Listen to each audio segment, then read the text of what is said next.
মসজিদে নববী।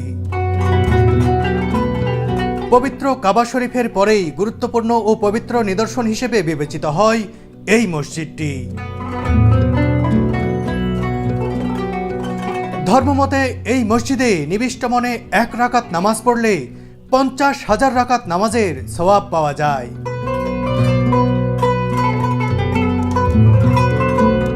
এই যে সবুজ গম্বুজ দেখতে পাচ্ছেন, সেই সবুজ গম্বুজের নিচেই শায়িত রয়েছেন সারা বিশ্বের সর্বশ্রেষ্ঠ মানব যাকে বলা হয় হযরত মুহাম্মদ সাল্লাল্লাহু আলাইহি ওয়াসাল্লাম।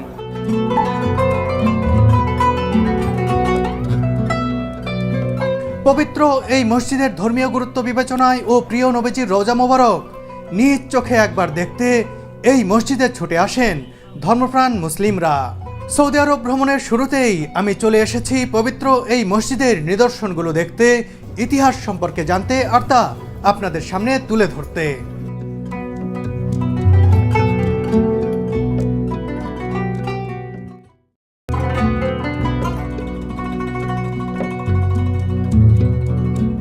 মহানবী হযরত মুহাম্মদ সাল্লাল্লাহু আলাইহি ওয়াসাল্লাম মক্কা থেকে যখন মদিনায় হিজরত করেন তখন এই শহরটির নাম ছিল ইয়াসরিব।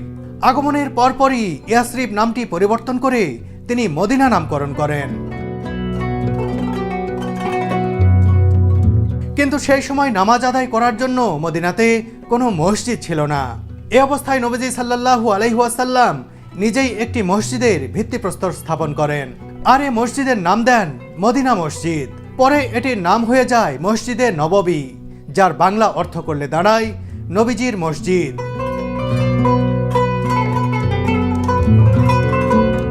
প্রথমে মসজিদটি নির্মাণ করতে সময় লেগেছিল প্রায় 7 মাস, অর্থাৎ 622 খ্রিস্টাব্দের সেপ্টেম্বরে শুরু হয়ে 623 খ্রিস্টাব্দের মাঝামাঝি সময় পর্যন্ত প্রায় 7 মাস ব্যাপী প্রথম মদিনা মসজিদের নির্মাণ কাজের সময় ধরা হয়।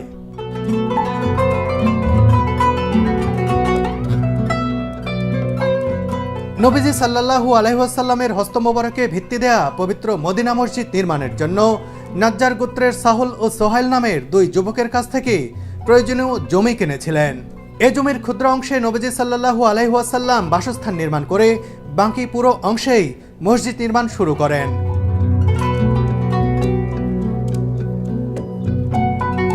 ঐতিহাসিকদের মতে মদিনা মসজিদে সর্বপ্রথম মেহরাব, মিম্বার, আজান দেওয়ার স্থান বা মিনার এবং অজুর স্থানের ব্যবস্থা করা হয়। বর্তমানে মসজিদে নববী শরীফ বহুগুণ বড় ও সম্প্রসারিত। সম্পূর্ণ আধুনিক নতুন নকশার ভিত্তিতে এটিকে সম্প্রসারণ ও পুনর্নির্মাণ করা হয়েছে যাতে একসাথে কয়েক লাখ মুসল্লি এখানে নামাজ আদায় করতে পারেন। মসজিদে নববীতে এসে সত্যিই আমার খুবই ভালো লাগছে এখানকার ইতিহাস জানতে এবং জানাতে। আজকে আমি এখানে এসেছি সেই সুদূর বাংলাদেশ থেকে এসেছি। নতুন মানুষ আমি, কতটুকুই বা জানি, যতটুকু পড়াশোনা করে জেনেছি, ভিডিও দেখে, বিভিন্ন মাধ্যমে মানুষের কাছে কথা শুনে, সেইগুলোই আপনাদেরকে জানানোর চেষ্টা করছি। তবে এই মুহূর্তে আমার সঙ্গে এমন একজন রয়েছেন যিনি আমাকে এখন থেকে সঙ্গ দিবেন এই ভিডিওতে। আমি বিশ্বাস করি তিনি থাকাতে এই ভিডিওটি আরও অথেন্টিক হবে, আরও তথ্য সমৃদ্ধ হবে। আমি পরিচয় করিয়ে দিচ্ছি তার সঙ্গে।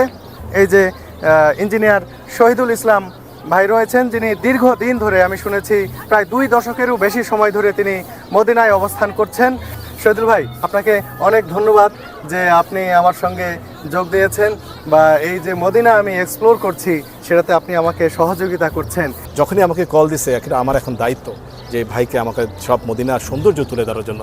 এই জন্যই আমাদের ছোট্ট ক্ষুদ্র প্রয়াস। আমাদের সাথে থাকুন। মসজিদে নববীতে তো বেশ কয়েকটা গেট রয়েছে, এটা একটা বিরাট মসজিদ কমপ্লেক্স। তো এই মসজিদ কমপ্লেক্সের কয়টি গেট রয়েছে, গেটগুলোর নাম কি, আর এই গেটে যেখানে দাঁড়িয়ে রয়েছে এই গেটের নাম কি? মসজিদে নববীর আমরা দাঁড়িয়ে আছি এখন মালিক ফাহাদ গেট। আমরা মসজিদে নববীতে যদি আসি তাহলে মূলত বড় গেট হলো 4টা, টোটাল 37 মানে 37টা গেট আছে। তো 1 নম্বর গেট হলো বাবুস সালাম, এভাবে ঘুরে আবার 22 নম্বর গেট। আমি পুরো এখানে 2টা চেঞ্জ হয়েছে। আসলে মসজিদের একটা গেট আছে, মসজিদের মেইন বিল্ডিংয়ের একটা গেট, সেটা 1, 2, 3, 4, 5, 6, 7, 37 পর্যন্ত। তারপরে আছে উজুখানার গেট, সেটা 200 থেকে শুরু। তারপরে আছে বাউন্ডারি ওয়ালের গেট, সেটা 300 থেকে শুরু। তো আমরা এটা ভালো আগে সবগুলোই একসাথে ছিল বুঝায় মানুষ ভুল করতো, হয়তো বা সে দাঁড়িয়ে আছে মসজিদের ভিতরে কিন্তু একজন লোক খুঁজতে আছে বাউন্ডারি ওয়ালে। তো এখন এটা সেপারেট হয়ে গেছে এবং লোকেশন আছে, বারকোড আছে। তো এই জন্য আমরা এখন দাঁড়িয়ে আছি বাউন্ডারি ওয়ালের বাইরে। এটা হলো 333, পূর্বেকার নাম্বার হলো 22 নম্বর।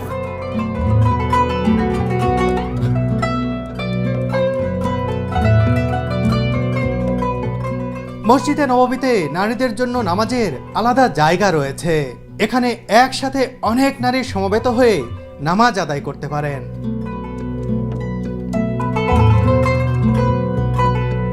আর মেয়েদের জন্য মসজিদে নববীতে দুটো জায়গায় নামাজ পড়ার সিস্টেম করা আছে। একটা হলো 328, বর্তমান নাম্বার 328, পূর্বের 15 নম্বর গেট, এই যে মালিক আবদুল্লাহ গেট, অথবা আপনি বলতে পারেন এটাকে মুবিন পিক আনোয়াল মদিনা এখানে। আর একটা হলো অবরয় ওই দিক থেকে 37 নম্বর গেট, সেটা আগের নাম্বার ছিল 25 নম্বর গেট, বাবু সালামের পাশে, জি বাবু সালামের পিছনে পাশের দিকে। আচ্ছা, ওই 25 নম্বর থেকে যারা জিয়ারা করতে চায় মেয়েদের, সে মেয়েদের জিয়ারার জায়গাটা ওই সাইডে, এই সাইডটায় শুধু নামাজ পড়া যায়।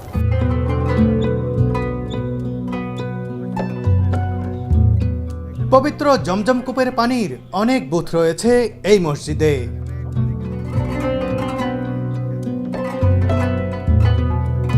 যে যত খুশি খেতে পারবেন এই পানি, ইচ্ছে করলে বোতলে ভরে নিয়ে যেতেও পারবেন।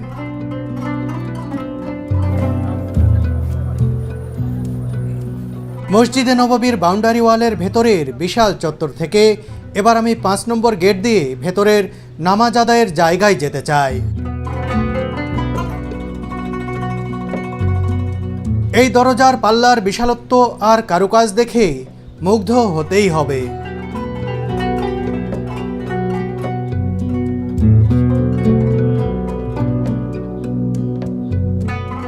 আমি মসজিদে নববীর একেবারে অভ্যন্তরে প্রবেশ করছি। এই অনুভূতিটাই অসাধারণ। পরপর দুটি দরজা পেরিয়ে ভেতরে প্রবেশ করতেই অভিভূত হলাম এর সৌন্দর্য দেখে।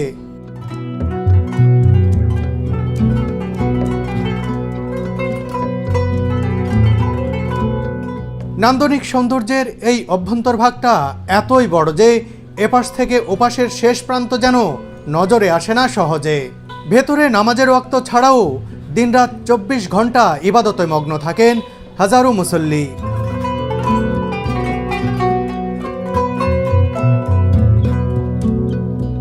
সারি সারি পিলার আর পিলারের গায়ের কারুকাজ নয়ন জুড়িয়ে দেয়।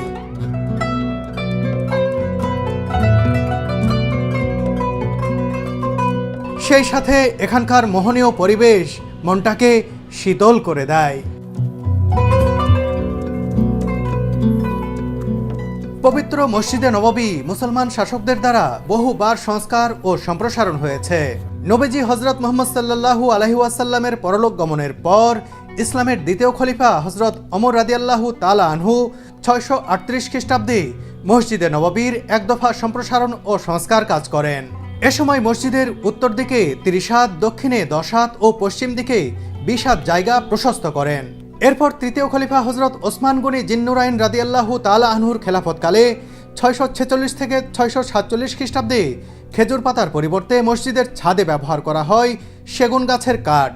পরবর্তীকালে খলিফা আল ওয়ালিদের সময় মদিনা মসজিদটি আধুনিক ইমারতে পরিণত হয়। ওয়ালিদ 707 খ্রিস্টাব্দে সম্পূর্ণ নতুন আঙ্গিকে পবিত্র মসজিদে নববীকে সাজিয়ে তোলেন। এ সময় সর্বপ্রথম মসজিদে নববীর 4 কোণায় 4টি মিনার স্থাপন করা হয়। 775 থেকে 785 খ্রিস্টাব্দের মধ্যে খলিফা মাহদী পবিত্র এই মসজিদটি আবারও সম্প্রসারণ সহ সংস্কার কাজ করেন। পরবর্তীতে 1481 খ্রিস্টাব্দে মামলুক সুলতান কয়েদ বে পবিত্র মসজিদে নববীর মধ্যে গম্বুজ প্রতিষ্ঠিত করেন। 1839 খ্রিস্টাব্দে পবিত্র এই গম্বুজ শরীফে রঙের আস্তরণ দিয়ে সবুজ গম্বুজ বানিয়েছিলেন ওসমানী সুলতান দ্বিতীয় মাহমুদ।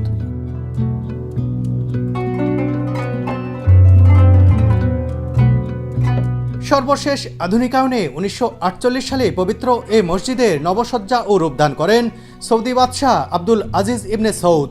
1953 থেকে 1955 সাল নাগাদ এই মসজিদ আবারও আধুনিকায়ন করা হয়। বর্তমানে এই মসজিদটির আয়তন 8890 বর্গমিটার। বিশালাকার এই পবিত্র মসজিদের সমস্ত রক্ষণাবেক্ষণের দায়িত্ব সৌদি রাজ পরিবারের। এই মসজিদেই শায়িত রয়েছেন দিনের নবী হজরত মুহাম্মদ সাল্লাল্লাহু আলাইহি ওয়াসাল্লাম। ওই সবুজ গম্বুজের ঠিক নিচেই নবীজির রওজা মোবারক। মদিনায়ে মুনাওয়ারা তথা পবিত্র মসজিদে নববী শরীফের এই সবুজ গম্বুজ শরীফটি কোটি কোটি আশিকে রাসূল সাল্লাল্লাহু আলাইহি ওয়াসাল্লামের মাঝে আলোকবর্তিকা ও প্রাণস্পন্দন হয়ে আছে, যা কিয়ামত পর্যন্ত ঈমানি চেতনা দান করবে নবী প্রেমীদের অন্তরে। সত্যি এক অন্যরকম অনুভূতি। আপনি যদি মুসলিম হয়ে থাকেন, মুসলিম ধর্মের অনুসারী হয়ে থাকেন, আর যদি আপনি মহানবী হজরত মুহাম্মদ সাল্লাল্লাহু আলাইহি ওয়াসাল্লামের এই রওজা মোবারকের একেবারে কাছে আসেন, তখন কি ধরনের যে অনুভূতি হয় সেটা নিজে এসেই অনুভব করতে হবে। এটি আসলে ভাষায় প্রকাশ করা যায় না। সেই অনুভূতি আমার মধ্যে এখন কাজ করছে। চিন্তা করতে পারেন, এই যে সবুজ গম্বুজ দেখতে পাচ্ছেন, সেই সবুজ গম্বুজের নিচেই শায়িত রয়েছেন সারা বিশ্বের সর্বশ্রেষ্ঠ মানব যাকে বলা হয় হজরত মুহাম্মদ সাল্লাল্লাহু আলাইহি ওয়াসাল্লাম। তার রওজা মোবারকে আমি যাব। তার রওজা মোবারকের পাশেই যে রিয়াজুল জান্নাহ রয়েছে সেটিও আপনাদেরকে দেখাবো। সেটি নিয়ে আলাদা ভিডিও আমি তৈরি করব।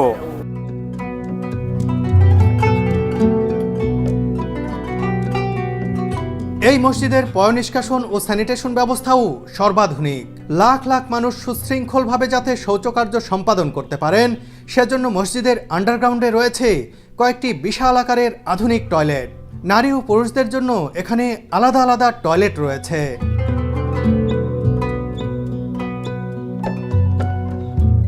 বন্ধুরা, চলুন আপনাদের এক ঝলকে দেখিয়ে দিই এখানকার একটি মেন্স টয়লেট বা পুরুষের শৌচাগার।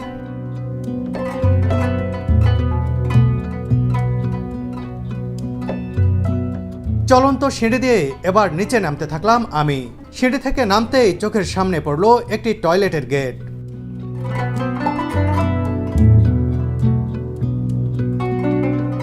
এখানে একসাথে অজস্র মানুষের ব্যবহারের জন্য সারি সারি টয়লেট দেখতে পাচ্ছি।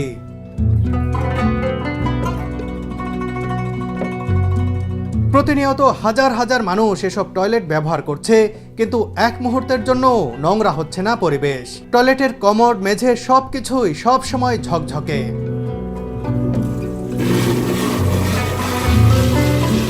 প্রতিটি টয়লেটের ফ্ল্যাশিং সিস্টেমটাও অসাধারণ।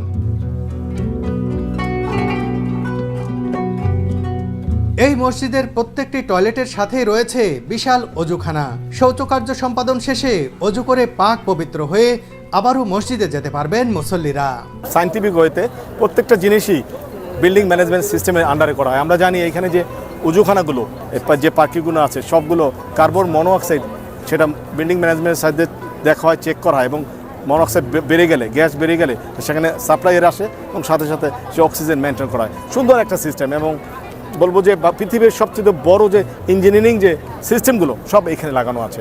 ইঞ্জিনিয়ারিং আমার আলহামদুলিল্লাহ, যেহেতু আমি এই লাইনে চাকরি করি এবং এখানে দীর্ঘদিন আছি, তো আমার জানা মতে এখানে এত সুন্দর করে সিস্টেমগুলো লাগানো আছে। টয়লেটেরগুলো আমরা এক এক জায়গায় যাওয়ার পরে দুইটা এ এবং বি এবং দুই সাইডেই টয়লেটের ব্যবস্থা করা আছে, এবং সেগুলো নিউট্রিশন সিস্টেমে সেগুলোর সাথে সাথে অনেক দূরে নিয়ে যাওয়া হয়। এখানে যে মোটরগুলো বা ইলেকট্রিসিটি যে আসে সেটা এখান থেকে 7 মাইল দূরে, যাতে এখানে শব্দ না হয়।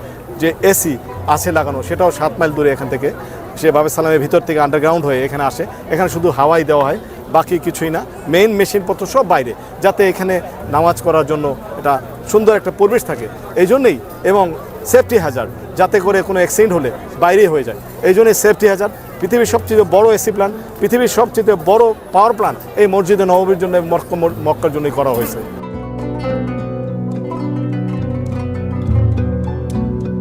টয়লেট থেকে ডানে বামে যেদিকেই বের হবেন দেখতে পাবেন আন্ডারগ্রাউন্ড গাড়ি পার্কিংয়ের বিশাল ব্যবস্থাপনা। আমরা যখন পার্কিং যখন আসবে, পৃথিবীর এটা আগে ফ্রি ছিল, যে কেউ আসতে পারবে, কিন্তু যেহেতু মসজিদে সবাই এসে যায়, যখন এটা অকুপেন্সি ফুল হয় তখন আর ঢুকতে পারা যায় না।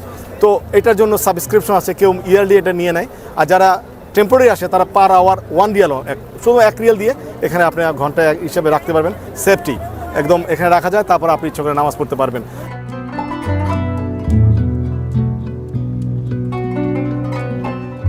মসজিদে নববীর যন্ত্রচালিত এই বিশালকায় ছাতাগুলো দৃষ্টিনন্দনও বটে। চতুষ্কোণাকৃতির এই ছাতাগুলো সম্প্রসারিত অবস্থায় প্রায় 1,43,000 বর্গমিটার আয়তনে ছায়া প্রদান করে। নামাজকালীন মুসল্লিদের সরাসরি সূর্যের তাপ থেকে বাঁচাতে ও বৃষ্টির সময় পানির ফোঁটা ও মেঝের পিচ্ছিলতা রোধে ছাতাগুলো স্থাপন করা হয়। মসজিদে নববীতে মোট 250টি ছাতা রয়েছে।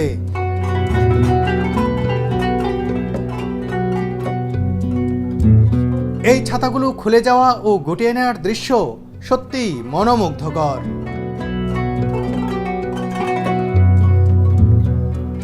এই ছাতা প্রকল্পের অবকাঠামোগত পরিকল্পনার জন্য সৌদি বিন লাদেন গ্রুপের সাথে জার্মান স্থাপত্য প্রতিষ্ঠান এসএল রাশ চুক্তিবদ্ধ হয়।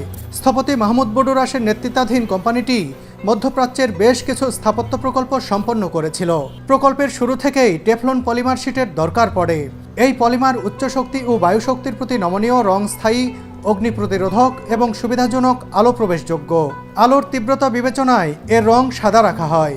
মসজিদ চত্বরে ছাতা বসানোর এই প্রকল্পটি মূলত বাদশাহ আবদুল্লাহ বিন আব্দুল আজিজের নির্দেশে চালু করা হয়। সম্পূর্ণ প্রকল্পে 4.7 বিলিয়ন রিয়াল খরচ হয়। সকাল, সন্ধ্যা, রাত কিংবা গোধূলি লগ্নে এক এক সময় এক এক রূপে দৃষ্টিপটে উদ্ভাসিত হয় মসজিদে নববী। সবচেয়ে ভালো লাগে প্রতি ওয়াক্তে আজানের সময়। সুমধুর কণ্ঠে আজান ধ্বনিত হওয়ার সাথে সাথে চার দিক থেকে নামাজের জন্য মসজিদে নববীর দিকে ছুটে আসতে থাকেন সব বয়সের হাজার হাজার মানুষ।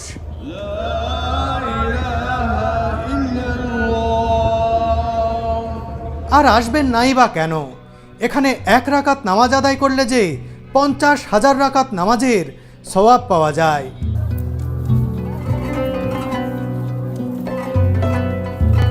মসজিদে নববীর আশপাশে গুরুত্বপূর্ণ কয়েকটি মসজিদ রয়েছে। সেই মসজিদগুলো আপনাদেরকে দেখাতে চাই, সেই মসজিদগুলোর তথ্য সম্পর্কে আপনাদেরকে অবহিত করতে চাই। আমার পেছনে এই মুহূর্তে দেখতে পাচ্ছেন, এটিকে বলা হয় মসজিদে গামামা। এই মসজিদের ইতিহাস সম্পর্কে আমরা জানবো শহীদুল ইসলাম ভাইয়ের কাছে। মসজিদে গামামা অথবা মসজিদে মুসাল্লা, প্রিয় নবী হযরত মুহাম্মদ সাল্লাল্লাহু আলাইহি ওয়াসাল্লাম যেখানে যেখানে নামাজ পড়েছেন সেটাই মুসাল্লা। তো এই মসজিদে বিখ্যাত এক ইতিহাস রয়েছে। একবার মদিনাতে অনেক দিন ধরে বৃষ্টি হয় না।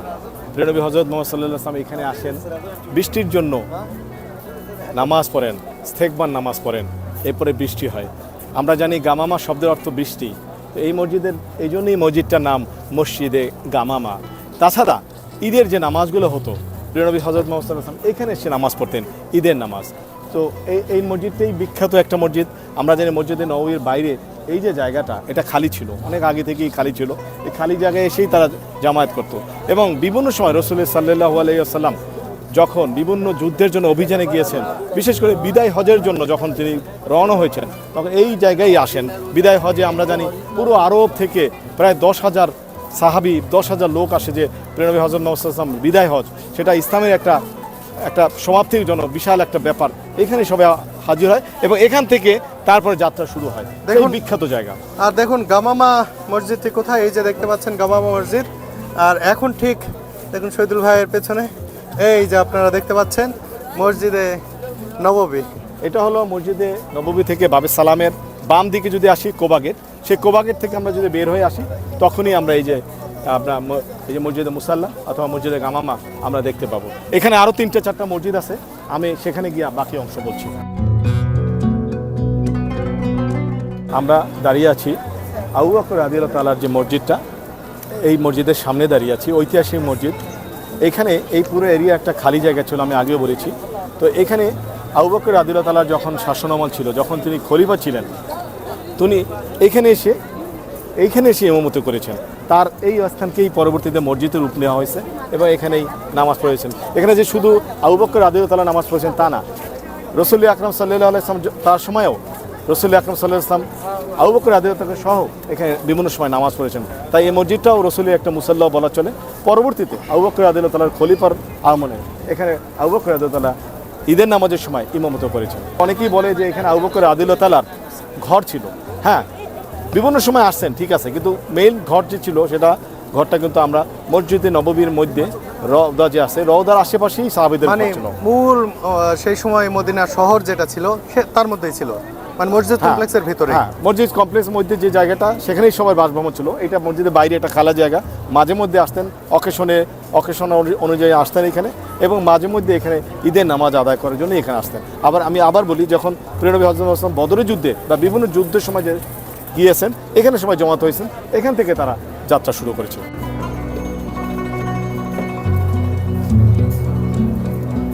শহীদুল ভাই, এই মসজিদটার নাম কি? মসজিদে আলী রাদিয়াল্লাহু তাআলার যে জায়গা, সেখানে এই পুরো জায়গায় আমি আগেও বলেছি এটা ফাঁকা জায়গা ছিল। এক এক খলিফার সময় তারা তাদের মতো করে তারা যেখানে এসে ইমামতি করেছে নামাজের জন্য মসজিদে, সেইখানেই পরবর্তীতে মসজিদ হয়েছে। তো এখানে যে শুধু আলী রাদিয়াল্লাহু তাআলার মসজিদ তা না, আলী রাদিয়াল্লাহু ছাড়াও রাসূল আকরাম সাল্লাল্লাহু আলাইহি ওয়াসাল্লাম বিভিন্ন সময় এসে এখানে তিনিও নামাজ পড়েছেন। তো সেই বিখ্যাত জায়গা আলী রাদিয়াল্লাহু তাআলা মসজিদ নামে পরিচিত সেই জায়গাটা।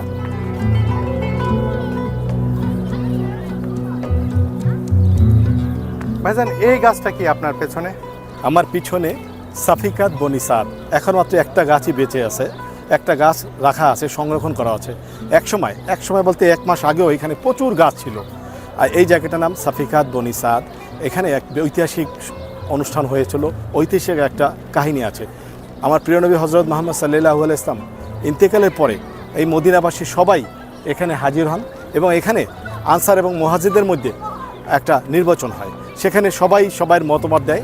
পরিশেষে আবু বকর রাদিয়াল্লাহু তাআলার হাতে হাত রেখে সবাই বায়াত গ্রহণ করেন, এবং আবু বকর রাদিয়াল্লাহু তাআলা প্রথম খলিফা নির্বাচন করেন। আর আমরা যে পিছনের এই যে বাউন্ডারি, মসজিদে নববীর বাউন্ডারি ওয়ালটা আমরা দেখছি, এটা হলো, এই বাউন্ডারি ওয়ালটাই হলো মদিনার পূর্বের পুরাতন যে শহর, সেই শহরটা। আর এদিকটায় আমরা জানি উত্তর দিক থেকেই শুধু মদিনা যারা প্রবেশ করতে পারতো, এই উত্তর দিক থেকে। এখান থেকেই সবাই আসতো, শ্যাম ফিলিস্তিনের যে রাস্তা, এই উত্তর দিক থেকে আসার পরে এইখানে এসে যাদের যে ঘোড়া বা তাদের যে উট, সেগুলোর আস্তাবল এখানে ছিল, এখানে রেখে তারা মদিনা শহরের ভিতরে প্রবেশ করত। এখন যেখানে মসজিদে নববী আমরা দেখতে পাচ্ছি, জি, এটাই নাকি শহর ছিল? মানে জি। মদিনা শহরটা এই পর্যন্তই ছিল নাকি? মদিনার যে বাউন্ডারি ওয়ালটা আমরা দেখছি, এটাই মদিনা শহর। মানে এই 1400 মসজিদের যে বাউন্ডারি ওয়াল? হ্যাঁ, মসজিদের যে বাউন্ডারি। আর আমরা যেখানে আমরা রওদা, সেই রওদাটুক শুধুমাত্র ছিল মসজিদে নববী, বাকি ছিল শহরের বিভিন্ন ঘর বাড়ির, এগুলো ছিল। আমরা এখন যেখানে দাঁড়িয়ে আছি, ঠিক পিছনে ছিল খেজুর বাগান, আর এই জায়গাটা অনেক আগে থেকেই খালি বাগান।